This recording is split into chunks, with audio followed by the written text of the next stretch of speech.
جاننا چاہتا ہے، قرآن کیا ہے، بندے کو ایک ایک دلیل اگر میں یوں شروع کر دوں پتہ نہیں کہاں تک چلے گا کام۔ ذرا چیک کر میں ٹینکر کیسے بھرتا ہوں۔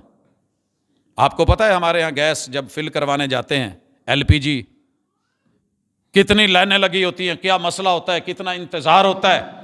یہ ٹینکر ہمارے قریب جب آئل کے ڈپوز پہ ہوتے ہیں کیا حالات ہوتے ہیں۔ ایک فیکٹری کے اندر گنا اتارنا ہے، کتنا کچھ مسائل بنتے ہیں۔ میں سمندروں سے ٹینکر بغیر پائلٹ کے بھر کے روٹ دے کے چلا بھی رہا ہوں، تجھے کبھی خبر بھی ہوئی ہے، کبھی شہر میں تیرے رش بھی ہونے دیا ہے، کبھی تیرے لیے کوئی مسئلہ ہونے دیا ہو، کبھی اوپر جو ہے وہ 2 ٹینکر ٹکرائے ہوں، کبھی ان کا ملبہ نیچے گر کے تو دب گیا ہو، تیرے لیے حالات خراب ہوئے ہوں؟ نہیں، وہ میرا اپنا نظام ہے، میں چلا رہا ہوں۔ وہ پانیوں سے بھر رہے ہیں، پانی کیسے اوپر جا رہا ہے، کیسے لوڈ ہو رہے ہیں، کیسے چل رہے ہیں، کہاں کا کوٹا ہے، کہاں لے کے جانا